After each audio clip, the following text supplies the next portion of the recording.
हरे कृष्णा। भगवत गीता 7वां अध्याय भगवत ज्ञान, श्लोक क्रमांक 4 से 7। पठन एवं तात्पर्य।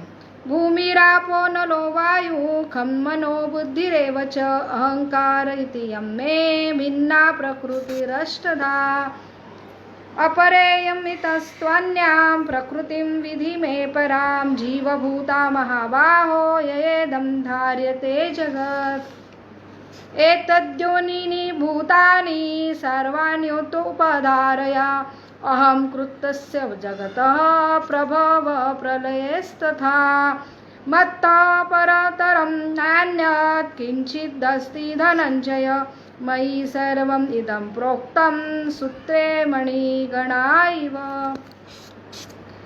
तो यहाँ पे हमें भगवत ज्ञान, जो भगवान का और हमारा क्या संबंध है, तो भगवान ये क्या क्या प्रदान करते हैं।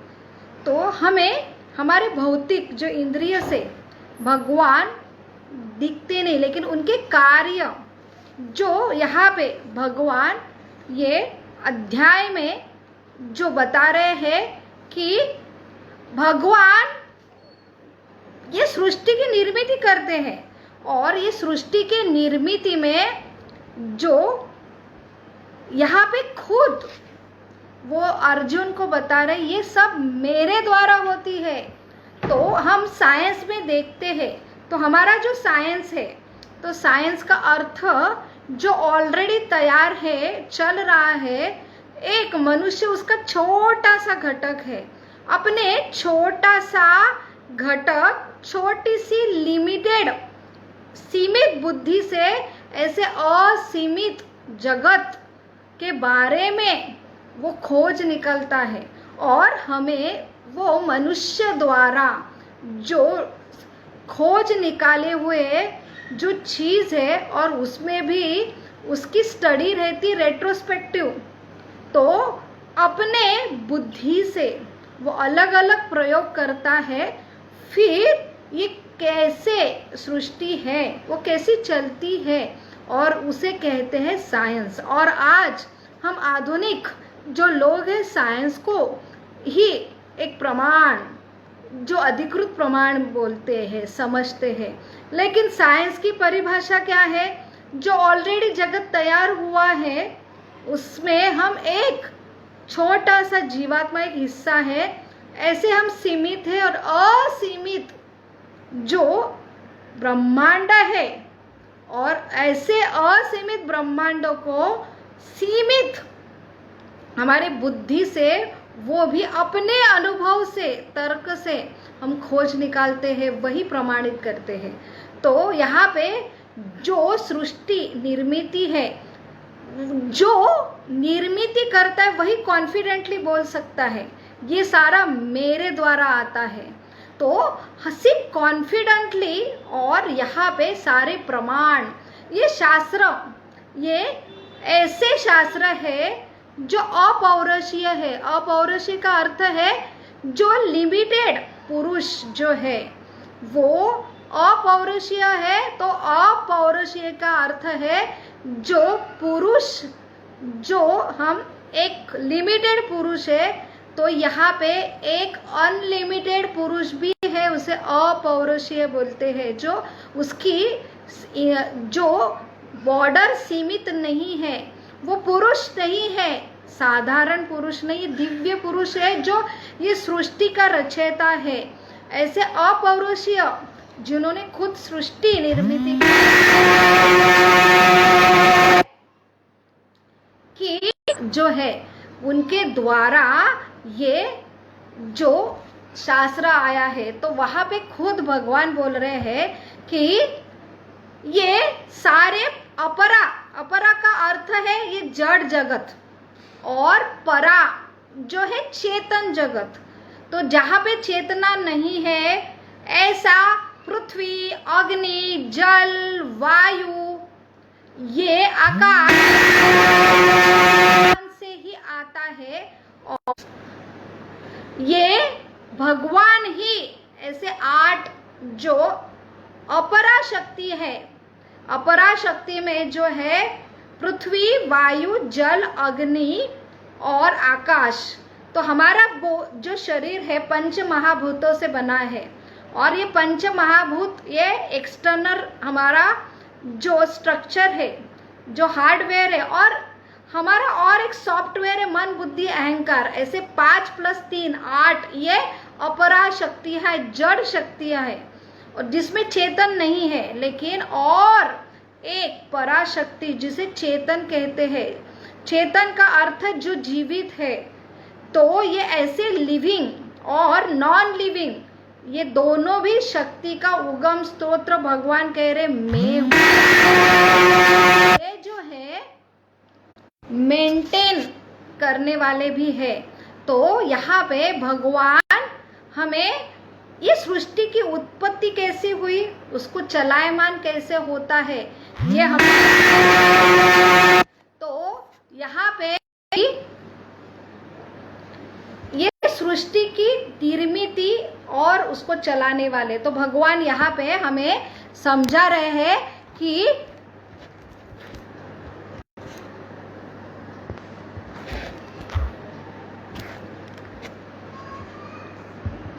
एक जो मोती एक माला है और मोती की माला है, तो एक धागा है और अलग अलग मोती है। तो ये सारे जड़ और चेतन, ये सारे सृष्टि के घटक मेरे द्वारा ही उत्पत्ति होती है, और इसको चलायमान भी मैं ही करता हूँ।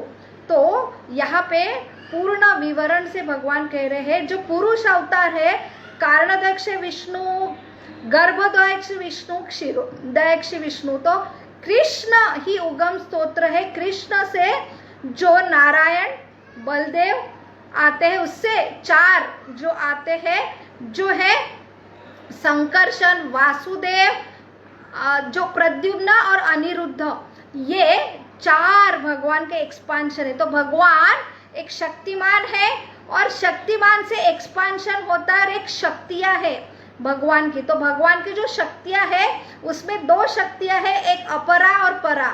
जो परा शक्ति है, जो जीवित, जो उगम स्तोत्र है, जो हम जीव है, वो अंश है, वो परा शक्ति है। और अपरा शक्ति जो है नॉन लिविंग थिंग, जो जड़, जो पदार्थ है, वो भी एक भगवान की ही शक्ति है। तो भगवान पुरुष, भगवान की शक्तियां, ये दोनों भी भगवान के अंदर है।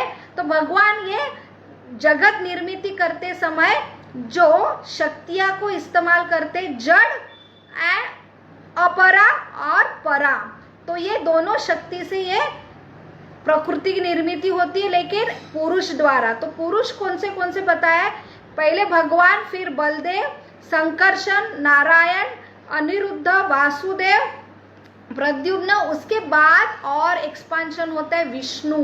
तो ये महाविष्णु जो कारणदक्ष विष्णु है, जो एक महत तत्व बनाता है।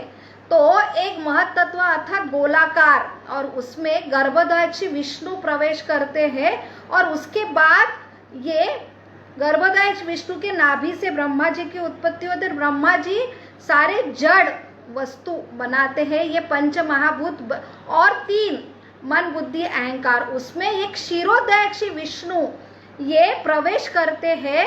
तो ही ये जड़ जो सृष्टि है वो चलायमान होती है, और हर जो अणु रेणु में भगवान उपस्थित होते हैं, तब वो चलायमान होती है। तो एक पुरुष, जैसे हम खुद को पुरुष कहते हैं, वो भी एक बिल्डिंग की निर्मिति करता है उसमें, लेकिन भगवान एक ब्रह्मांड की निर्मिति करते हैं। तो हम सीमित है, भगवान असीमित है। तो यही भगवान यहाँ समझा रहे। और जो भी हम बिल्डिंग की निर्मिति करते हैं, उसमें जो हमें जल लगता है, पृथ्वी जो मिट्टी लगती है, वो भी भगवान से आती, वो तो हम नहीं निर्मिति करते। इसलिए हम छोटे मात्रे पे ईश्वर है, लेकिन ये छोटा ईश्वर एक परम ईश्वर पर अवलंबन है। तो यहाँ पे ये डिफरेंस है, और भगवान ये हमें समझा रहे हैं कि ये सारा मुझसे ही आता है। तो भगवान को निराकार मानते हैं हम सृष्टि का, लेकिन भगवान निर्गुण निरूप, इसका अर्थ है भगवान एक निराकार भी है जो अपरा शक्ति में है, उनसे आता है, लेकिन भगवान को देह है लेकिन हमारा जैसा नहीं है। तो हमारा देह लिमिटेड है, एक इंद्रिय एक ही चीज काम करता है, लेकिन भगवान का एक इंद्रिय सब चीज कर सकता है। ऐसा हमारे बुद्धि से परे है भगवान को समझना। तो भगवान का भी एक व्यक्तित्व है और भगवान की शक्ति द्वारा ये ब्रह्मांड जो सिर्फ 1/4 भाग है, 3/4 भाग भगवान आध्यात्मिक जगत में खुद व्यक्ति रूप में रहते हैं। तो उनका जो शरीर और हमारा शरीर में हम हमारे शरीर जैसे उनको क्या करते हैं, अनुमान करते कि भगवान भी ऐसे होंगे, लेकिन भगवान का शरीर दिव्य है, वो सच्चिदानंद है।